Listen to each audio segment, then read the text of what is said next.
Olá a todos, bem-vindos. Eu sou o Explicador e hoje vamos fazer o exame do terceiro ciclo de Matemática de 2022, segunda fase.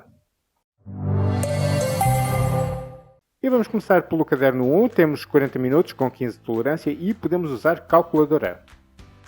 E já estamos a resolver a questão número 1. Assinala com X a opção que apresenta o maior número inteiro que pertence ao intervalo fechado de menos 15 a menos raiz de 160. A, menos 15, B, menos 14, C, menos 13 ou D, menos 12. Ora, o que eu recomendo aqui para este exercício, embora não seja absolutamente obrigatório, é fazer uma representação na reta real do intervalo em questão. Ora, vamos começar aqui pelo menos 15, vamos andando por aqui para cima, menos 14, menos 13, menos 12, menos 11, menos 10, etc, etc, que um bocadinho mais à frente isto não vai estar à escala, está o zero, portanto isto aqui é para o mais infinito, isto aqui é para o lado do menos infinito, ok? Vamos começar aqui no menos 15, bola fechada, porque o intervalo é fechado, ok? E agora só temos que decidir onde é que está o número menos raiz de 160. E a nossa calculadora diz-nos que está mais ou menos portanto, ali entre o menos 12 e o menos 13. Portanto, menos 12,6 vai estar, atenção, mais ou menos para aqui, terá o nosso menos raiz de 160. Bola fechada também. E o nosso intervalo consiste neste intervalozinho aqui, ok? Então, quais são os números inteiros que pertencem a este intervalo? O menos 15, menos 14 e o menos 13. Este aqui já não pertencem. Qual é o maior número inteiro que pertence a este intervalo? É o menos 13. E isso vai levar-nos para a escolha da opção C. Okay? E, portanto, este aqui já está feito. Questão 2. Em Portugal, de 2010 a 2017, o total de energia elétrica produzida foi 430 mil milhões de kWh. No mesmo período, a energia elétrica obtida a partir da luz solar pela utilização de painéis solares foi 1,1% do total da energia elétrica produzida. Determina a energia elétrica obtida a partir da luz solar pela utilização de painéis solares. Apresenta o resultado em kWh, escrito em notação científica. Apresenta todos os cálculos que efetuares. Ora bem, este exercício tem montes de maneiras possíveis de se resolver de forma igualmente correta. Eu vou só fazer aqui algumas possibilidades, mas se alguém tiver feito uma coisa ligeiramente diferente, em princípio não há problema, desde que esteja tudo de acordo com as regras de cálculo. Então vá, primeira possibilidade para resolver este exercício. Vamos pegar no 430 mil milhões e vamos já transformar em notação científica. Vamos calcular 1,1% desse número já em notação científica e apresentar o nosso resultado final. Esta é uma possibilidade. Portanto, o mil em número normal é assim e em notação científica é 1 seguido de 3 zeros, portanto é 10 ao cubo, na forma de potência de base 10. Milhão vai ser 1 seguido de 6 zeros e, portanto, isto vai converter para 10 à sexta.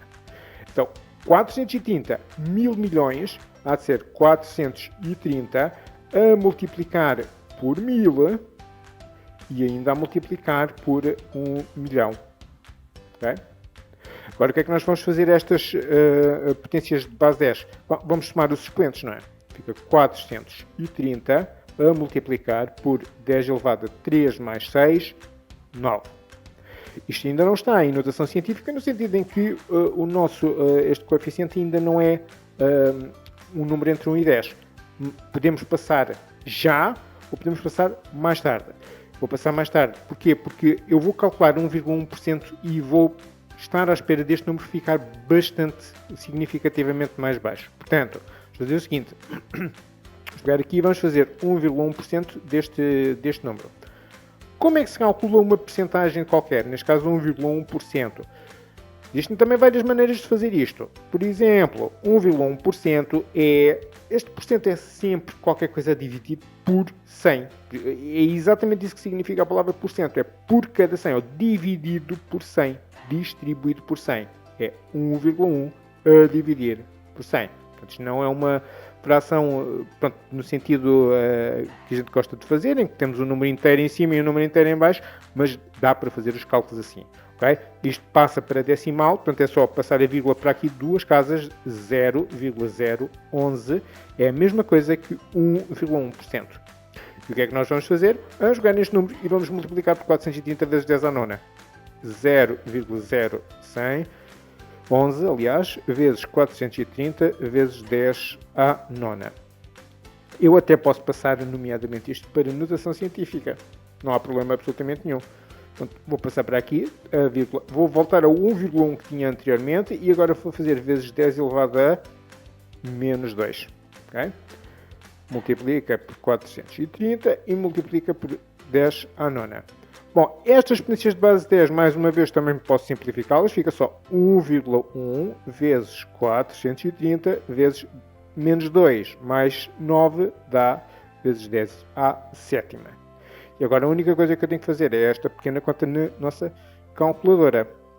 Fica 1,1 a multiplicar por 430 e dá 473. 473 vezes 10 à sétima. O que é que nós vamos fazer agora? Agora sim, vamos converter de facto isto em notação científica. Ou seja, basicamente é como se a nossa vírgula estivesse aqui, vai ficar 1, 2, fica 4,73 vezes 10 ao quadrado e vezes 10 à sétima, que já lá estava. E portanto, isto agora converte para, vou usar este espacinho aqui, 4,73 vezes 10, 2 mais 7, 9. Ok? E isto já vem em kWh, que era a unidade. Portanto, aqui não é preciso fazer conversão de unidades. Portanto, esta é uma maneira possível de abordar o nosso problema. Possibilidades alternativas, se não se sentirem muito à vontade com a notação científica, vamos poder fazer, por exemplo, da seguinte maneira. Vamos para já esquecer totalmente os 1000 e os milhões.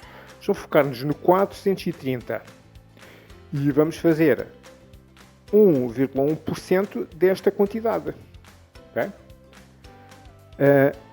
Outra situação, outra possibilidade também para calcular percentagens, em vez de se não se sentirem também muito à vontade com percentagens, já sabem que podem sempre fazer uma regra de 3 simples. Então, se 430 corresponde à totalidade, ou seja, aos 100%, então x há de corresponder a 1,1%. E agora vamos resolver isto aqui, ficamos com x igual a 1,1 vezes este aqui, 430, a dividir por 100. Okay? E esta conta aqui já tínhamos feito aqui há pouco, é 1,1 vezes 430, porque isto é tudo equivalente e dava estes tais 473. 473 a dividir por 100 e coisas a dividir por 100 é muito fácil. Basta só ficar 100 vezes mais pequeno e fica 4,73. Ele avança 2 casas decimais para a esquerda. Okay? 4,73. Então, se este 430 era 430 mil milhões, então o 4,73 há de ser 4,73 mil milhões também. Ok? E agora é isto que eu vou passar para a notação científica. Ficamos com 4,73, agora vezes 1000, portanto vamos fazer exatamente este raciocínio que nós estávamos a fazer. 1000, 1 e 3 zeros, 10 ao cubo.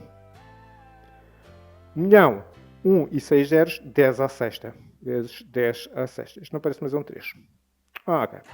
Então ficamos com 4,73 vezes 10 elevado a 3 mais 6, 9. Ok? Isto em kWh. E cá está novamente o mesmo resultado, mas de forma ligeiramente diferente. Se ainda assim não se sentirem muito à vontade com este método, também podem fazer de uma forma um pouco mais direta. Ou seja, vamos transformar este número 430 mil milhões em número propriamente dito, mas em notação normal, calcular 1,1% em notação normal e só depois no final é passar para notação científica.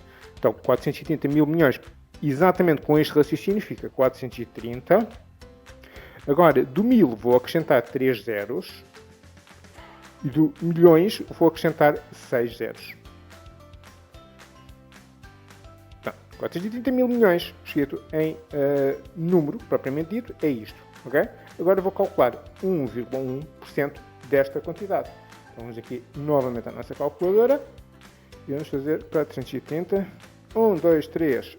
1, 2, 3, 4, 5, 6. Agora vamos multiplicar por 0,011, ok? 0,011 é aquilo que a gente tinha feito aqui, ok? Ou então fazem a regra de 3 simples, também dá. Ok, e dá-nos então 4, 730, 3 e 3, 2, 3, 1, 2, 3. Não se engana na quantidade de zeros. Sei que eu não recomendo muito este método, mas quem não se sentir à vontade com a notação científica, 3, 6, 9, 3, 6, 9. Ok, está. E agora vamos passar, já está calculado 1,1% deste número, que é este. E agora vamos só passar para a notação científica. Fica 4,73 e agora vezes 10 elevado a quanto? 1, 2, 3, 4, 5, 6, 7, 8, 9. A nona, isto é em kWh e já está. Então temos aqui várias maneiras de calcular não só o nosso problema, como também de passar o 430 mil milhões para número normal ou para notação científica e várias maneiras também de calcular percentagens, porque também existem várias maneiras possíveis. Portanto, existem outras, portanto, estas são aquelas que são mais populares. Okay? Portanto, o exercício número 2 já está resolvido. E passamos então à questão número 3. Na tabela seguinte apresentam-se os dados relativos à poupança realizada por uma família nos 9 primeiros dias do mês de setembro após a instalação de painéis fotovoltaicos na sua habitação. Assinala com X a opção que apresenta a mediana em cêntimos da poupança realizada pela família nesse período. A 34, B 44, C 47 ou D 51. Então pedem-nos a mediana da poupança. Portanto, nesse caso, nós vamos por completo ignorar o número do dia porque não é importante para o nosso cálculo. Já tenho aqui a lista da poupança realizada nos vários dias, ordenada exatamente da mesma maneira como está na tabela. Agora, o que é que eu vou fazer? Vou pegar nestes elementos e vou ordená-los por ordem crescente. Portanto, fica 27, 34, portanto, este aqui vai cortar. Depois vai aparecer aqui mais uma vez o 34. Depois o 40, corta. A seguir vem o 47, este 47. E depois o 48, também vai cortar. Seguidamente o 51. Depois vem o 57 e, por fim, o nosso 58, que aqui está. Já está aqui tudo copiado e ordenado por ordem crescente. E agora é mesmo só fazer o habitual. Corta daqui, daqui. Isto é porque são poucos, uma lista com muito poucos elementos. Corta e cá está o nosso elemento central. E o 47 então é que é a nossa mediana. E isto leva-nos para a escolha da opção C. E o número 3 está resolvido. E já estamos a resolver o exercício número 4. Na figura 1 está representada uma circunferência de centro O. Os pontos A, B, C e D pertencem à circunferência. Sabe-se que o ponto E é o ponto de interseção das cordas AC e BD. O triângulo CEB é retângulo em E. O comprimento do segmento BE é 5 cm e o comprimento do segmento BC é 10 cm. A amplitude do arco AB é 60 graus. A figura não está desenhada à escala. 4.1.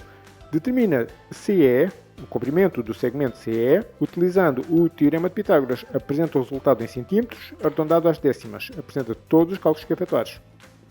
Então, pelo Teorema de Pitágoras, o comprimento do segmento CB ao quadrado, que é o quadrado da nossa hipotenusa, é igual à soma dos quadrados dos catetos, ou seja, o cateto BE ao quadrado mais o cateto CE, também ele, ao quadrado. O que é que nós queremos? Nós queremos o CE, não é? Então, este cateto BE vai passar para aqui, fica CB ao quadrado menos BE ao quadrado é igual a CE ao quadrado. Ou seja, trocar a ordem dos dois membros, CE ao quadrado é igual a CB ao quadrado menos BE ao quadrado. E portanto este quadrado vai passar para o outro lado na forma de raiz. CE é igual a mais ou menos, atenção a estas coisinhas, CB ao quadrado menos BE ao quadrado. É claro que nós de qualquer forma vamos desprezar a nossa possibilidade negativa, uma vez que isto é um comprimento e os comprimentos não podem ser negativos, mas convém sempre escrever. Agora, o comprimento de CE vai ser, agora já podemos substituir pelos nossos valores. Qual é o comprimento de CB são 10, portanto fica 10 ao quadrado, menos, para B é 5, portanto 5 ao quadrado. Isto dá raiz de 10 ao quadrado, 100, menos 25, que é 5 ao quadrado, que é raiz de 75.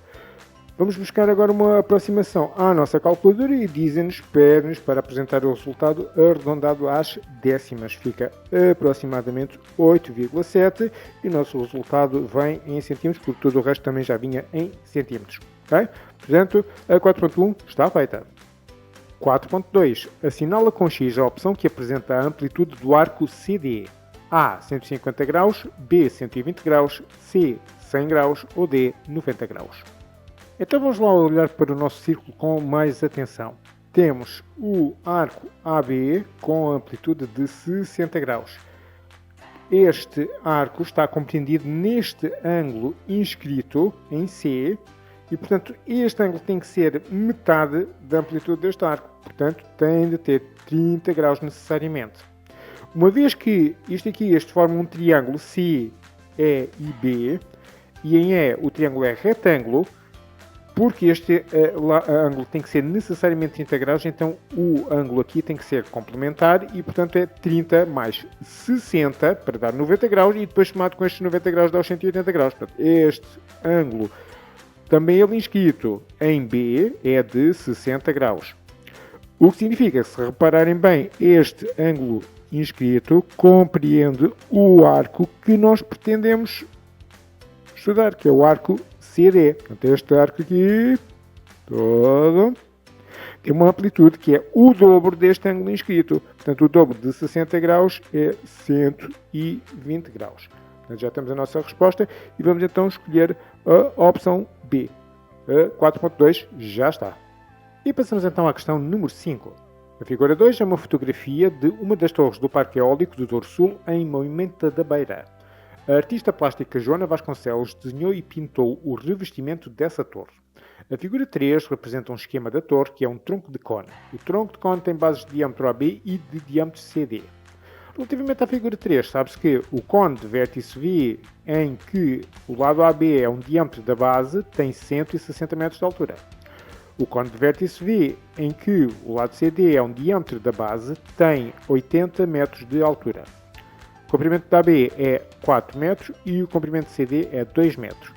O esquema não está desenhado à escala. Determina o volume do tronco de cone representado assombreado na figura 3. Apresenta o resultado em metros cúbicos arredondado às unidades. Se nos cálculos intermédios procederes a arredondamentos, conserva pelo menos 4 casas decimais. Apresenta todos os cálculos que efetuares.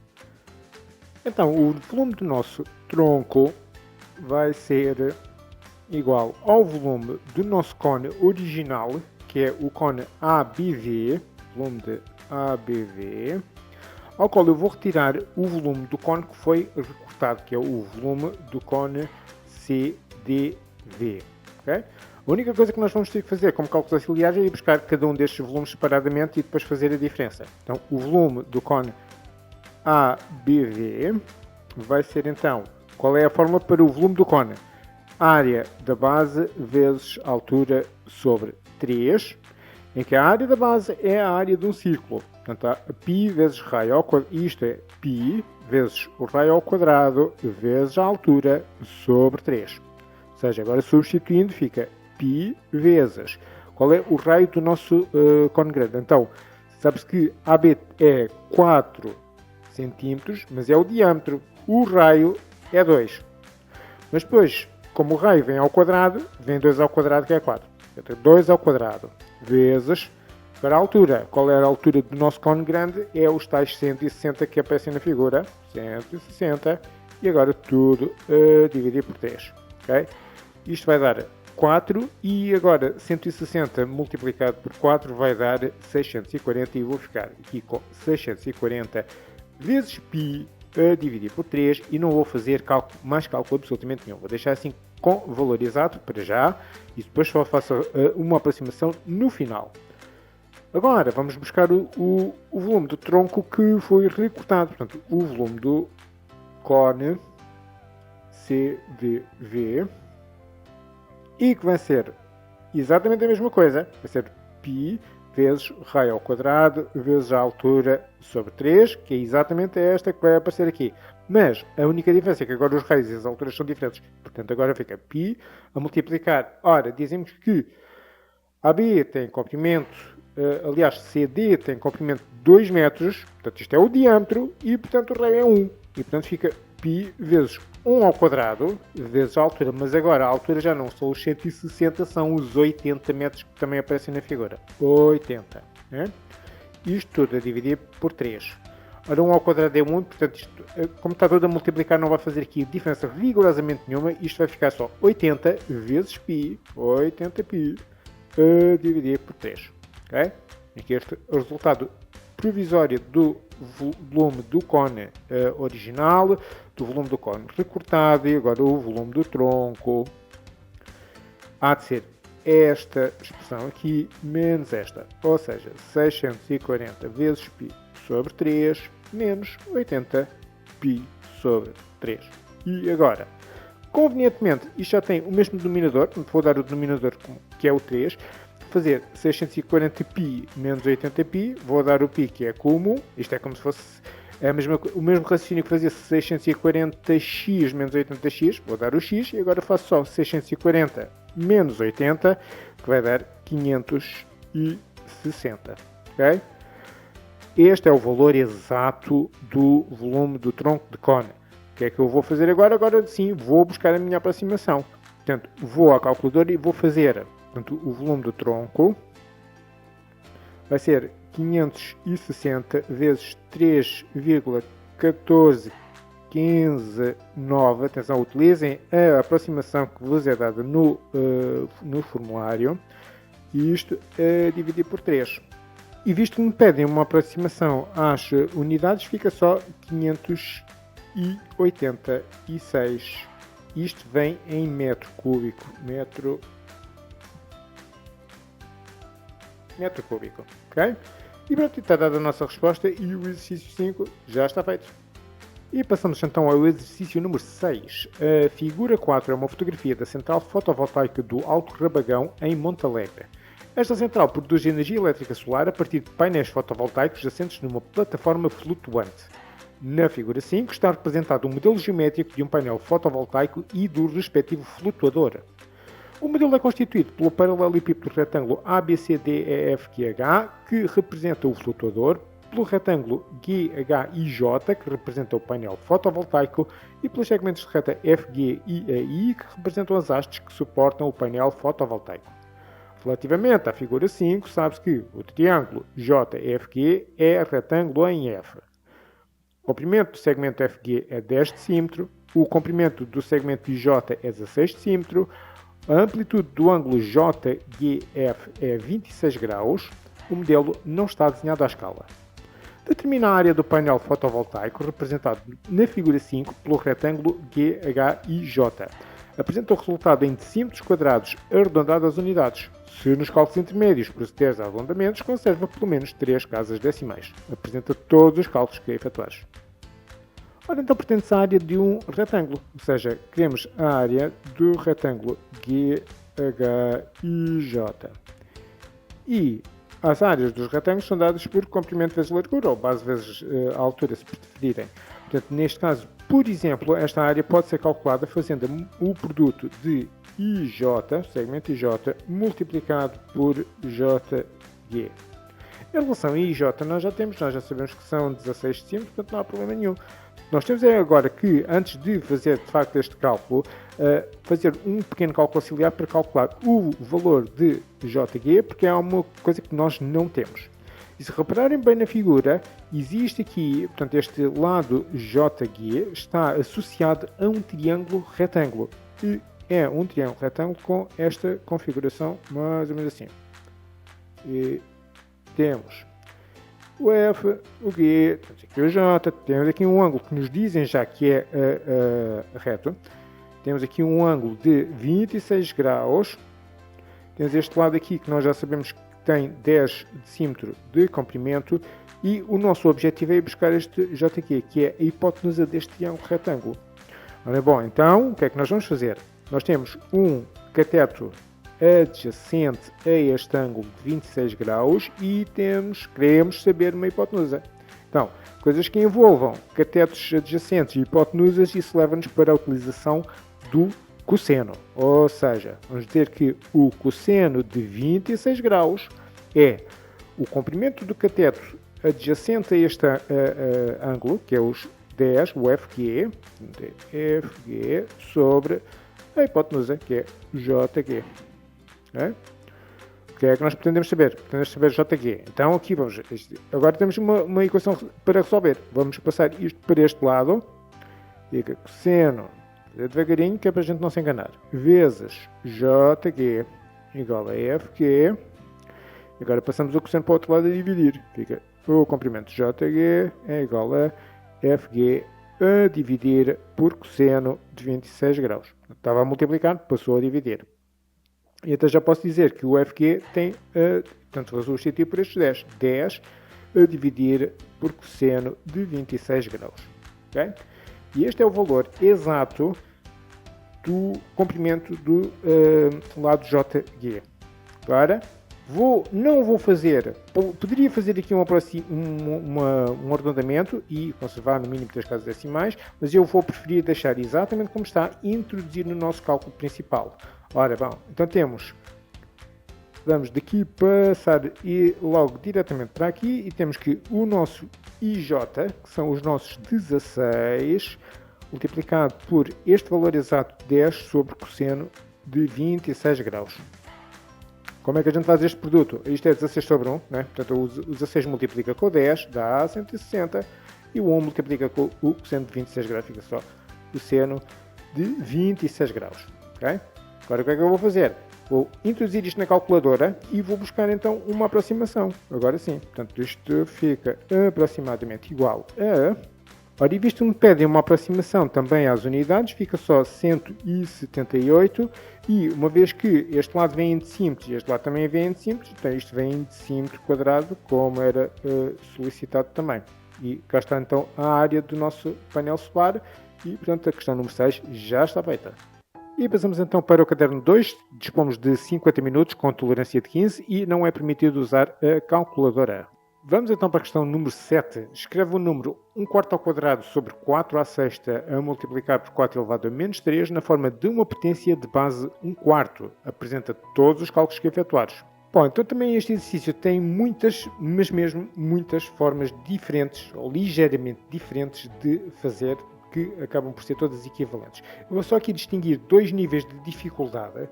E o primeiro vai consistir basicamente em converter todas as potências primeiramente para base 4 e depois no final então converter para base 1/4. Nesse caso temos 1/4 ao quadrado sobre 4 à sexta vezes 4 menos 3. Vou apenas transformar este 1/4 em 4 elevado a menos 1, porque utilizando a regra que diz que a elevado a menos n é igual a 1 sobre a elevado a n. Então daqui sai que 4, por exemplo, elevado a menos 1 é 1 sobre 4 elevado a 1, que é a mesma coisa que 1/4. Então vamos fazer esta conversão desta maneira. Vou fazer 1/4 ser 4 elevado a menos 1, fica 4 a menos 1 e ainda ao quadrado, já estava lá ao quadrado, sobre 4 à sexta multiplicar por 4 menos 3. Aqui temos potência de potência, vamos multiplicar, fica 4 elevado a menos 2 sobre 4 à sexta a multiplicar por 4 a menos 3. E agora, por exemplo, posso começar por fazer este produto. O expoente de cima subtrair pelo expoente de baixo e vou dar a base comum, 4 elevado a menos 2 menos 6 a multiplicar por 4 a menos 3. Isto vai dar 4 elevado a menos 2 menos 6 dá menos 8 vezes 4 elevado a menos 3. Ora, aqui, agora vou dar mais uma vez a base comum e vou somar, mas vou somar dois negativos. Fica menos 8 menos 3, mais menos 3, que é menos 8 menos 3. E vai ficar então 4 elevado a menos 11.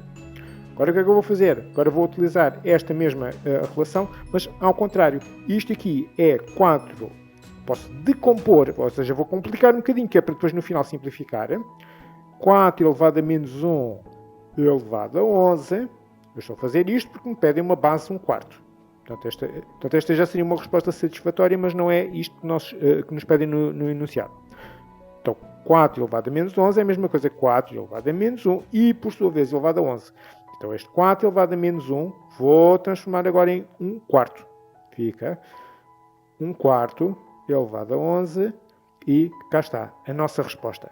Esta é uma forma possível de fazer este exercício e esta é a nossa resposta final. 1 quarto elevado a 11. Existem aqui, mais uma vez, muitas formas diferentes, muito parecidas, mas ligeiramente diferentes de fazer. Uma que se destaca agora, se calhar, seria fazer ao contrário. Vamos começar exatamente na mesma situação. 1 quarto ao quadrado sobre 4 à sexta vezes 4 elevado a menos 3. Mas agora, em vez de passarmos tudo para a base 4 e só no final converter para a base 1 quarto, vamos converter logo de início tudo para base 1 quarto. Okay? Eu vou utilizar exatamente o mesmo fundamento teórico e vou dizer o seguinte. Bom, então se 4 elevado a menos 1 é 1 quarto, como é que eu transformo 4 em 1 quarto? Fica 1 quarto elevado aqui. Bom, 4 é a mesma coisa que 4 elevado a 1. 1 quarto é a mesma coisa que 4 elevado a menos 1. Então, a expoente é que eu tenho agora que elevar isto para transformar isto em 4 elevado a 1. Bom, a única hipótese mesmo é por aqui 1 menos 1. Porquê? Porque isto fica potência multiplica e menos 1 a multiplicar por menos 1. Ora, negativo por negativo dá positivo e 1 vezes 1 é 1. E isto é a mesma coisa que ter 4 elevado a 1. Ok? Então, o que é que significa? Se 4 elevado a menos 1 é 1 quarto, vou ficar com 1 quarto elevado a este menos 1 vai passar para aqui. Então, é este o artifício que eu vou utilizar para fazer esta conversão deste 4 para 1 quarto. E isto é, aqui já está, não tenho que fazer rigorosamente nada. 1 quarto ao quadrado já está fantástico. 4 elevado a 6, vou transformar o 4 em 1 quarto elevado a menos 1. 1 quarto elevado a menos 1. Isto é exatamente igual a 4, mas como este 4 já estava elevado a 6, então tudo isto tem ainda que vir elevado à sexta potência. Agora vou fazer exatamente a mesma coisa para o 4 elevado a menos 3. Mas no caso aqui, se calhar até tenho a minha tarefa ligeiramente simplificada, no sentido em que este expoente aqui é negativo. Okay? Então fica só... Vou transformar o 4 em 1 quarto elevado a menos 1. E agora ainda elevado a menos 3. E depois isto vai dar positivo. Aqui vai dar negativo, mas aqui vai dar positivo. Bom, de qualquer forma acaba por não ser muito importante. Agora vamos simplificar. O processo basicamente já está feito. Agora é só simplificar. Potência de potência e potência de potência vamos simplificar. E aqui em cima não tem que fazer rigorosamente nada. Fica 1 quarto ao quadrado menos 1 vezes 6 fica 1 quarto elevado a menos 6, a multiplicar, isto é, a multiplicar. Menos 1 vezes menos 3 dá positivo, dá 3. Fica 1 quarto, mas tudo ao cubo. E agora basicamente é as mesmas regras que eu já estava a fazer aqui. É este menos este, ou seja, 2 menos 6, cuidado com os sinais. 1 quarto elevado a 2 menos 6 vezes 1 quarto. Ao cubo, e vamos fazer uma de cada vez, que é para não ficar muito complicado. 2 menos 6 é 2 mais 6, que é 8. Ficam 1 quarto à oitava a multiplicar por 1 quarto ao cubo. E agora dou a base comum. E agora, como tenho uma multiplicação, vou somar estes dois expoentes. 8 mais 3 dá 11. E cá está. Exatamente o mesmo valor, mas de uma forma um pouco diferente. Okay? E existem aqui muitas variantes para este exercício. Mas...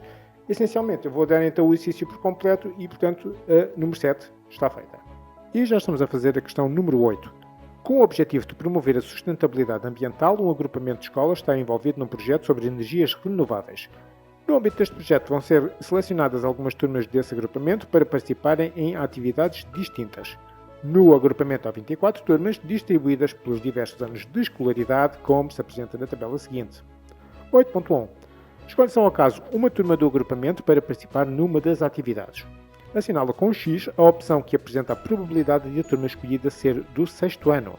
A. 15 19 avos, B. 5 24 avos, C. 1 24 avos ou D. 1 quinto. A probabilidade de selecionar um aluno do sexto ano é igual ao número de casos favoráveis a dividir pelo número de casos possíveis. Vamos começar pelo número de casos possíveis. Quantos são? Bom, são exatamente todas as turmas. Quantas são as turmas? São 24 turmas, porque já nos dizem no enunciado, nem é necessário contar. Vamos só fazer a contagem dos nossos casos favoráveis, ou seja, quantas turmas do sexto ano é que existem? Existem A, a B, a C, a D e a E. Portanto, 5 turmas. 5. Portanto, isto é 5, 24. Isto leva-nos para a escolha da opção B. Portanto, esta já está. 8.2. Para participarem numa outra atividade, vão ser escolhidas ao acaso 2 turmas, uma do sexto ano e uma do nono ano. Qual é a probabilidade de as 2 turmas escolhidas serem designadas pela mesma letra? Apresenta o valor pedido na forma de fração irredutível. Mostra como chegares à tua resposta. Sugestão: começa por construir uma tabela de dupla entrada ou um diagrama em árvore. Bom, então que turmas é que podem ser selecionadas? Podem ser selecionadas o sexto A, o sexto B, o sexto C, o sexto D, o sexto E, também o nono A, o nono B, o nono C. Portanto, só vão ser selecionadas as mesmas turmas do sexto ou do nono ano. Aquilo que nós vamos fazer agora, começando, por exemplo, com a tabela de dupla entrada, é agora ir preenchendo as várias combinações de turmas do sexto e do nono ano.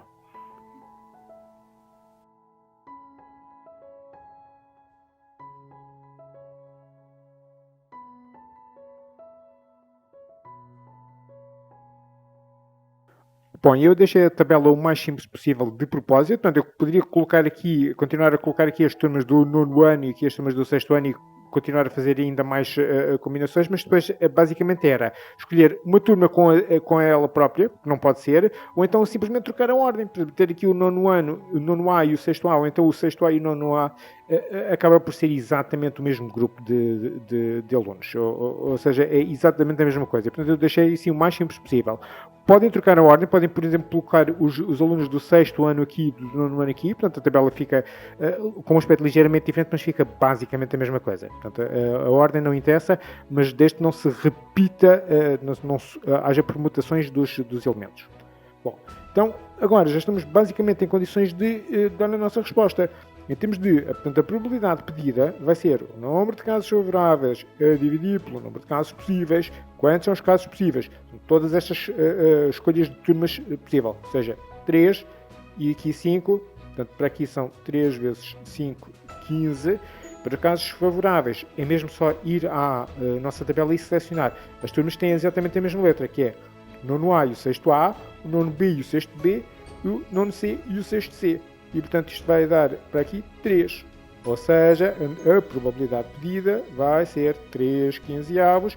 E agora vamos reduzir isto. 3, isto é 3 vezes 5. Corta, corta, mas isto é a mesma coisa que 3 vezes 1. Portanto, fica 1 quinto. E esta é a nossa probabilidade. Se gostarem mais do esquema em árvore, também não há problema. Então, por exemplo, o nono A pode ser selecionado com o sexto A, com o sexto B, com o sexto C, com o sexto D ou com o sexto E. E agora vou fazer a mesma coisa para o nono B e para o nono C.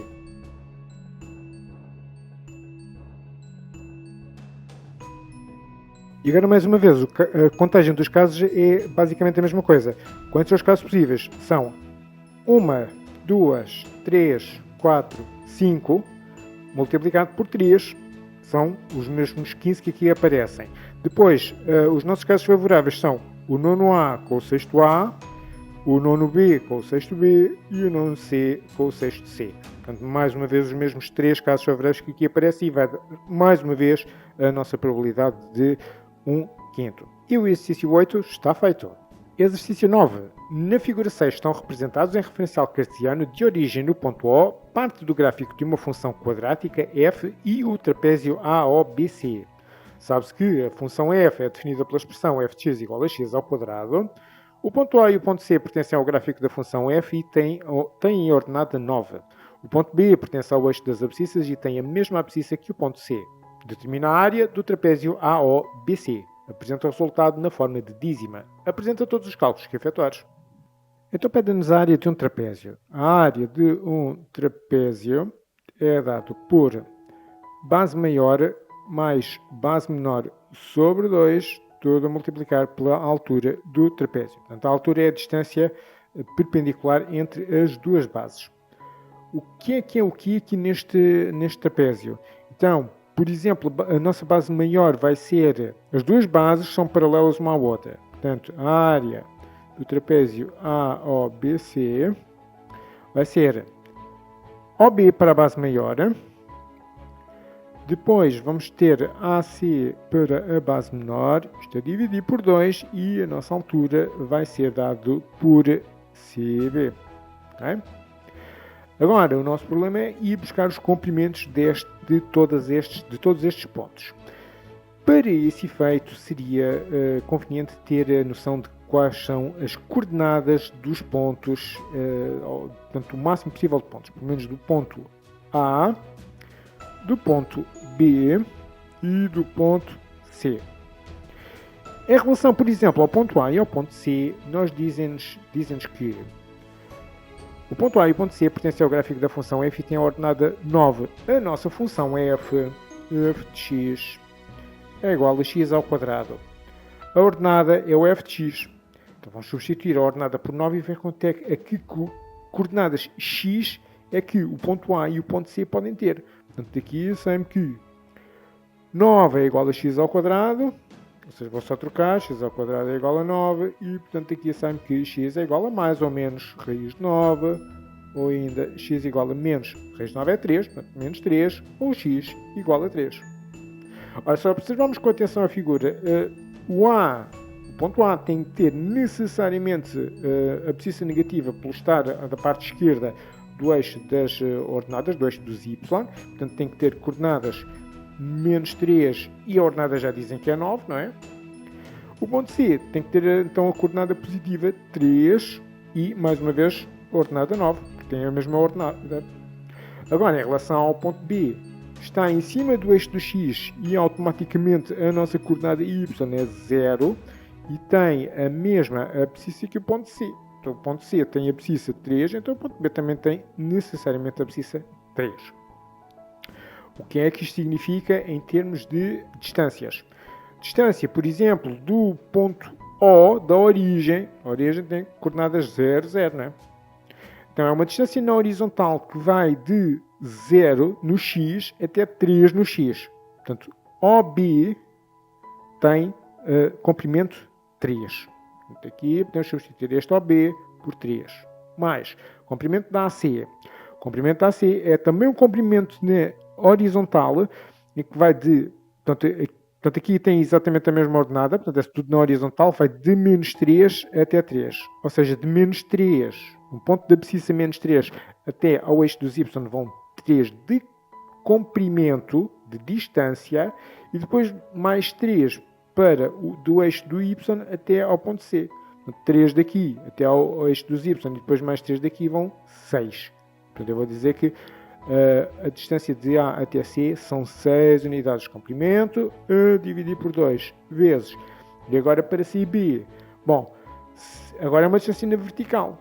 Ou seja, uma distância na vertical que vai desde 0 do ponto B até 9 do ponto C.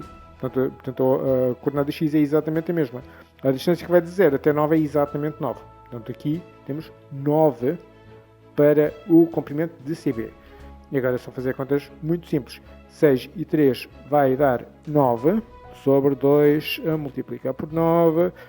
Atenção, isto é 9 sobre 1, portanto 9 vezes 9 dá 81 sobre, e 2 vezes 1 dá 2 e dá 40,5 unidades de área. Portanto, este exercício não tem unidade nenhuma associada, ok? E portanto, o exercício número 9 já está feito. E passamos então à questão número 10. Resolvem na equação seguinte. Apresenta o conjunto de solução na forma de um intervalo de números reais. Apresenta todos os cálculos que efetuares. Ora bom, então vamos lá a isso. Primeira coisa, vamos desembaraçar de parênteses. Ficamos com 2x menos 5 sobre 3, mais... Este meio de x eu vou só reescrever como x sobre 2. Na realidade não estou a fazer nenhuma operação, mas é mais fica mais prático assim, fica mais simples. E agora 2 vezes x, 2x, 2 vezes menos 1 dá menos 2. Okay? O que é que nós precisamos agora? Nós agora precisamos do mesmo denominador, que é para retirar os denominadores. Ora, aqui vou multiplicar então por 2, aqui por 3, e isto é como se tivesse aqui um denominador 1, e portanto vamos multiplicar por 6. Isto, obviamente, convenientemente separado por sinais de equivalente. Agora, então, multiplicando por 2 em cima e em baixo, 2 vezes 2x, 4x, 2 vezes menos 5, menos 10, sobre 3 vezes 2, 6, mais 3 vezes x, 3x, sobre 3 vezes 2, 6, maior que 6 vezes 2x, 12x, menos 6 vezes 2, 12, sobre 6 vezes 1, 6. Okay? Porquê é que eu fiz isto? Para agora poder cortar este denominador com este e com este. Ficamos apenas com 4x menos 10 mais 3x é maior que 12x menos 12. O que é que nós vamos fazer agora? Bom, tudo que tem x para um lado e tudo que não tem para o outro. Ficamos com 4x que já lá estava, mais 3x, que portanto também já podia ter feito a conta, e agora este 12x passa para o outro lado e troca de sinal. Menos 12x. Maior que menos 12, e agora este menos 10 vai passar para o outro lado e troca de sinal. Passa a mais 10. Okay? Vamos então simplificar agora a nossa expressão, que já devia ter tão simplificada. 4 mais 3, 7. 7 menos 12, ora é negativo, e 7 para 12 vai 5, menos 5x. Maior que menos 12 mais 10 é negativo, e de 10 para 12 vai 2, menos 2. Muito bom. Então agora temos aqui este, para isolar o x, eu só preciso passar este menos 5 para o outro lado. Está a multiplicar, vai passar a dividir. Mas já sabem que, uma vez que estou a passar um número negativo para o outro lado, eu tenho que trocar a minha desigualdade. Desde a parte aqui, não, esta que não pode falhar. Isto não é um problema nas equações, mas nas inequações temos sempre que ter atenção. Menor que menos 2 sobre menos 5. Vai para o outro lado, mas não troca de sinal. Okay? Vai dividir.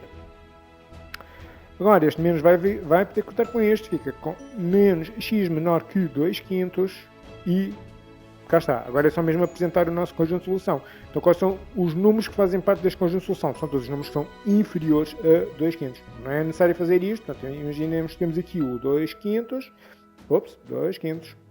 Portanto, tudo o que está aberto, porque o 2 quintos em si não é uma solução, é tudo o que está para cá, para o lado do menos infinito. Então, o nosso conjunto de solução vai de menos infinito, sempre aberto nos infinitos, até 2 quintos, e este em particular não contém este número. E já está. Portanto, o nosso conjunto de solução vai de menos infinito a 2 quintos, tudo aberto. E passamos rapidamente à questão número 11. Resolve a equação seguinte. 12x² menos 7x mais 1 igual a 0. Apresenta as soluções na forma de fração irredutível. Apresenta todos os cálculos que efetuares. Então vá, temos 12x² menos 7x mais 1 igual a 0. Qual é o meu A? O A é o coeficiente do x², que é 12. O B é o coeficiente do x, que é menos 7. E o C é o termo independente, que é 1. A partir daqui, como é que fica a nossa fórmula resolvente? Ficamos com x é igual a, ora, está a fração grande, menos b, portanto, menos 7, mais 7, mais ou menos raiz de b ao quadrado menos 7 ao quadrado, que fica 49, menos 4, agora esta parte aqui convém fazer devagarinho, vezes a, que é 12, vezes c, que é, cá está, 1. Agora, a dividir por 2a. 2a é 12 vezes 2, 12 vezes 2. Vamos deixar assim. Ok? Então, vamos lá começar aqui a fazer cálculos de simplificação. 7 mais ou menos raiz de 4 vezes 12 é 48. E este não está aqui a fazer nada, portanto fica 49 menos 48. A dividir por 12 vezes 2, que é 24. Quanto é que é 49 menos 48? Vai dar 1. Portanto, x é igual a 7, mais ou menos raiz de 1 sobre 24. E toda a gente sabe que a raiz de 1 é 1. Portanto, ficamos com a primeira solução daqui é 7 menos 1 sobre 24. Ou, em alternativa, a segunda solução que daqui sai 7 mais 1 sobre 24. Isto é, primeira solução é 7 menos 1, 6 sobre 24, ou então, a segunda solução, 7 mais 1, 8 sobre 24. Agora, é ou não é verdade que 24 pode ser dado, por exemplo, por 6 vezes 4? Então ficamos com a primeira solução é 6 sobre 6 vezes 4. E é ou não é verdade que 24 também pode ser dado por 8 vezes 3? Ou x2 é igual a 8 sobre 8 vezes 3. Então, atenção, isto é a mesma coisa que estar aqui a multiplicar 1. Sabemos que isto não muda nada. Então, fica este 6 corta com este 6, este 8 corta com este 8. Ficamos com x1 é igual a 1 sobre 4, ou x2 é igual a 1, x2 é igual a 1 terço. Cá está. Então, qual é o nosso conjunto de solução? Conjunto de solução, abrir chavetas, não é um conjunto de intervalo de números reais.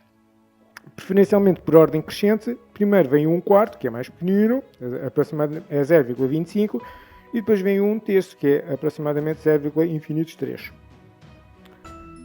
E já está. E já estamos a fazer o exercício número 12. Na figura 7 está representada em referencial cartesiano de origem no ponto O, parte do gráfico de uma função de proporcionalidade inversa g. Sabe-se que o ponto P pertence ao gráfico da função g e tem coordenadas 3, 12. Assinala com X a opção que apresenta uma expressão que define a função g. A. G de x igual a 4x. B. G de x igual a 36x. C. G de x igual a 36 sobre x. Ou D. G de x igual a 4 sobre x. Então, se g de x é uma função de proporcionalidade inversa, então necessariamente tem que ser da forma k sobre x. Okay? Portanto, automaticamente isso vai nos excluir a hipótese A e a hipótese B. Agora é só uma questão de saber exatamente quanto é que é este k, que é a nossa constante de proporcionalidade inversa, para decidirmos entre a C e a D. Então, vamos lá. Sabemos que o ponto P de coordenadas 3, 12 pertence ao gráfico de G, então vamos substituir na nossa expressão. O 3 vai aqui para o x e o 12 é um y, vai aqui para o G de x, que é a mesma coisa que um y. Então ficamos com 12 é igual a k sobre 3. E agora este 3 vai passar para aqui a multiplicar, aliás, está a dividir, passa a multiplicar. 12 vezes 3 igual a k, e sai daqui que k é igual a 36. Então vou substituir. Ficamos com g de x é igual a 36 sobre x. Isto leva-nos para a escolha da opção C. Já está feito. Número 13. Na figura 8 estão representados dois triângulos semelhantes, ACD e ABE. Sabe-se que o ponto B pertence ao segmento de reta AC e o ponto E pertence ao segmento de reta AD. As retas BE e CD são paralelas. A área do triângulo ACD é igual a 20 cm². O comprimento do segmento AC é 2 vezes maior que o comprimento do segmento AB. A figura não está desenhada à escala. Assinala com X a opção que apresenta a área do triângulo ABE. A 4 cm², B 5 cm², C 10 cm² ou D 15 cm². Bom, então já nos dizem que os triângulos ACD e ABE são semelhantes. Isto é importante porque a partir de agora nós vamos trabalhar com basicamente situações que têm a ver com a semelhança de triângulos. Seria interessante ver qual é a razão de semelhança entre cada um dos dois triângulos. E reparem aqui nesta coisa que diz AC, o comprimento da AC é igual a 2 vezes o comprimento de AB. Okay? Tendo em consideração que o lado AC e o lado AB são dois lados correspondentes de cada um dos triângulos, então automaticamente sai daqui que isto aqui dá-nos a razão entre qualquer um dos lados correspondentes de cada um dos triângulos, ou então também a razão entre os perímetros. Okay?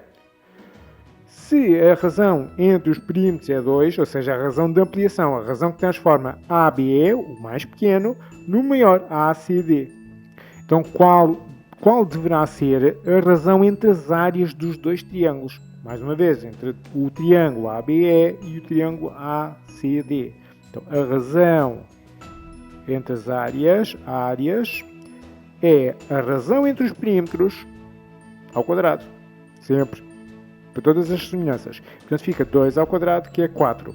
Então, se eu transformar o triângulo ABE no triângulo ACD, o perímetro de ACD fica 2 vezes maior. 2 vezes maior. Mas a área de ACD fica 4 vezes maior. Okay? Quando eu amplio. Mas o que eles pedem é ao contrário. Portanto, já nos dizem que o triângulo ACD, a área deste triângulo é 20 cm². Okay? Tendo em consideração que a razão de ampliação é 4, então agora, para fazer a redução deste triângulo de 20 cm², tem que ficar com um triângulo que é 4 vezes mais pequeno. Okay? Então, 4 vezes mais pequeno. Ou seja, basicamente, em vez de multiplicar por 4, vou dividir por 4. Então, a área, sai daqui que automaticamente a área do triângulo ABE, que é aquilo que é solicitado, vai ser os 20 do triângulo ACD a dividir por 4, que é precisamente esta razão de semelhança entre as áreas. Não entre os perímetros, mas entre as áreas.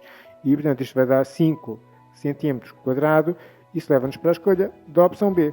E a 13 também já está completa. E já estamos a resolver a questão número 14. Um grupo de amigos visitou uma exposição sobre energias renováveis e eficiência energética. O preço de entrada para cada adulto foi 12 euros e o preço de entrada para cada criança foi 7,5 euros. O custo total das entradas foi 252 euros. O número de adultos era o dobro do número de crianças. Seja X o número de adultos que participaram na visita e seja Y o número de crianças que participaram na mesma visita. Assinala com X a opção que apresenta o sistema de equações cuja resolução permite determinar o número de adultos e o número de crianças desse grupo de amigos que visitaram a exposição. Então vamos lá do nosso problema com atenção. Dizem-nos que o X corresponde ao número de adultos e Y corresponde ao número de crianças. Muito bom, agora dizem-nos também o seguinte: o número de adultos era igual ao dobro do número de crianças. Depois dizem-nos assim: o preço de entrada para cada adulto foi 12 euros, então 12 euros para cada adulto, mas agora isto vai multiplicar pelo número X de adultos que foram à visita, não é? E depois, adicionalmente a isto, 7,5 euros por cada criança. Então, 7,5 a multiplicar pelo número Y de crianças. Okay? E isto deu, tudo junto, o custo total das entradas foi 252 euros. Okay? Portanto, isto aqui tem que correr em simultâneo. Ok, onde é que está isto nas nossas opções? Está na opção A. Já está resolvido. E passamos então rapidamente à questão número 15. Na figura 9 estão representados os 3 primeiros termos de uma sequência de figuras constituídas por octógonos regulares, geometricamente iguais e por quadrados. O primeiro termo da sequência é composto por um octógono e por 4 quadrados. Cada um dos restantes termos obtém-se acrescentando ao termo anterior um octógono e 2 quadrados. Existe um termo desta sequência que tem exatamente 32 quadrados. Quantos octógonos tem esse termo? Mostra como chegaste à tua resposta. Ora bem, então mais uma vez, para não variar, neste tipo de exercícios relacionados com sequências, nós temos sempre montes de formas diferentes de fazer ou de resolver e dar uma resposta e de forma igualmente válida. Uma abordagem possível é, uma vez que 32 quadrados, o termo contém 32 quadrados, não será muito afastado aqui do terceiro termo. Nós o terceiro termo até já conhecemos, não é? Podemos ir por tentativas, vamos acrescentando 2 quadrados, e depois mais 2, e depois mais 2, até lá chegar ao termo que tem 32 quadrados. É uma abordagem possível. Mas ainda dá um bocadinho de trabalho, não se perde muito tempo, mas ainda dá um bocadinho de trabalho, então, como eu sou muito preguiçoso, eu vou ter de experimentar aqui uma outra coisa. O meu raciocínio, então, vai ser o seguinte. Eu sei que o número de octógonos é igual ao número da ordem do termo. Okay? O primeiro termo tem um octógono, o segundo termo tem 2 octógonos, o terceiro termo tem 3 octógonos, etc, etc. Portanto, se eu for buscar apenas a sequência que dá o número de quadrados, se eu descobrir a ordem do termo que tem 32 quadrados, automaticamente já sei que essa ordem corresponde ao número de octógonos. Okay? Portanto, é tão simples quanto isso. Então vamos lá tentar ir buscar uma sequência que dê um termo geral para o número de quadrados em cada um destes termos que estão aqui desta sequência. Então, primeiro termo tem 4 quadrados. O segundo termo tem 4 e 2, 6 quadrados. E o terceiro termo tem, é só mais acrescentar mais 2, tem 8 quadrados e etc, etc. Portanto, a cada vez que eu vou acrescentando um termo, eu vou somando 2. E o primeiro da minha sequência tem 4. Então, pelo facto de ir 2 em 2, o termo geral para o número de quadrados tem que ser algo do tipo 2n. Mais qualquer coisa, de modo que isto tudo, quando n é igual a 1, para o primeiro termo, vai dar 4. Okay? Então, quando eu substituo o n por 1, fica 2 vezes 1, 2, mais qualquer coisa que tem 4. Tem que ser 2. Okay? Então, 2n mais 2 é o termo geral da sequência do número de quadrados.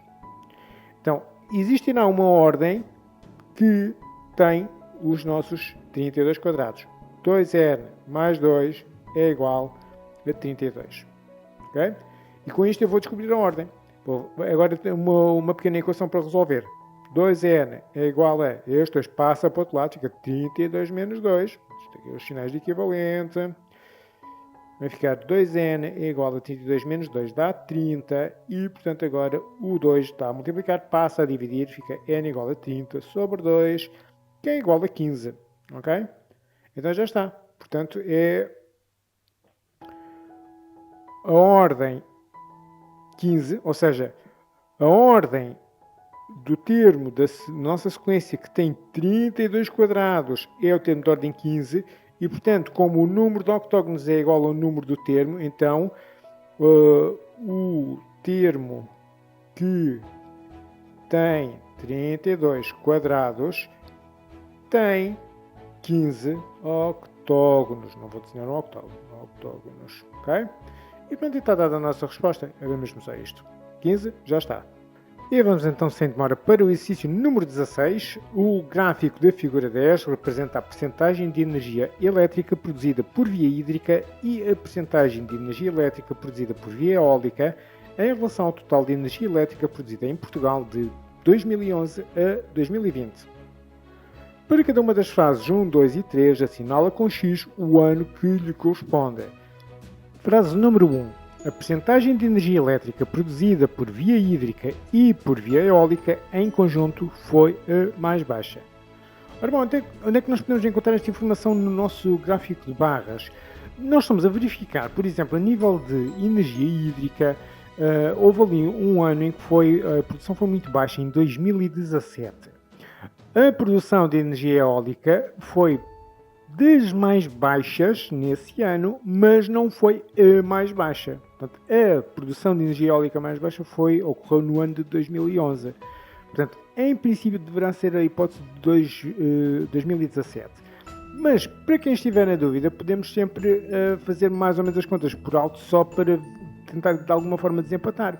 Nós temos aqui alguns valores, ok? E podemos sempre socorrer-nos disso. Então, no ano de 2011, para a energia hídrica, temos ali algo mais ou menos entre 20% e 25%, mais ou menos 22%. Para a energia eólica, mais ou menos a meio do 15% e do 20%, 17,5%. E, portanto, temos 22,5%, mais 17,5%. Não podemos usar a calculadora, mas podemos sempre fazer a conta no papel. Isto está muito próximo dos 40%. Ao passo que, se fizermos as contas por alto para o 2017, temos ali um valor para a energia hídrica que é mais ou menos 12,5%, com um valor que eu não sei determinar ao certo, mas é ligeiramente acima dos 20%. Então, se fizermos exatamente 20% mais 12,5% dá 32,5%, dá ligeiramente acima dos 32,5%. Ou seja, não chega nem de longe aos 40% de 2011. Okay? Portanto, sem sombra de dúvida, Vamos escolher a hipótese 2017 para responder à questão número 1. Frase número 2. Em conjunto, a energia elétrica produzida por via hídrica e por via eólica foi superior a 50%. Bom, esta aqui é mais fácil de analisar, portanto nós vamos mesmo escolher a opção que corresponde ao ano de 2014. Porquê? Porque nós temos uma energia hídrica superior a 30%, com uma energia eólica superior a 20%, então qualquer coisa que é mais do que 30%, somado com qualquer coisa que é mais do que 20%, dá necessariamente qualquer coisa que é mais do que 50%. Frase número 3. Mais de um quarto da energia elétrica total foi produzida por via eólica. Ora bem, este aqui também é extremamente fácil, portanto, no nosso gráfico, a única barra que está acima, portanto, esta é a única coisa que nós temos que saber mesmo de percentagens, é que um quarto de qualquer coisa corresponde a 25% de alguma coisa. E, portanto, a única barra que se encontra aqui para a energia eólica acima dos 25% é a barra correspondente ao ano de 2019. Portanto, é essa a opção que nós vamos escolher. E com isto, chegamos ao final da nossa prova. Espero que esta resolução vos tenha sido útil. Se tiverem alguma dúvida ou alguma sugestão, deixem nos comentários e assim que eu puder respondo.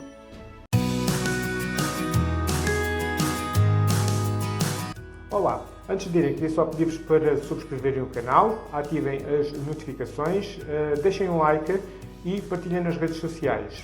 Até uma próxima!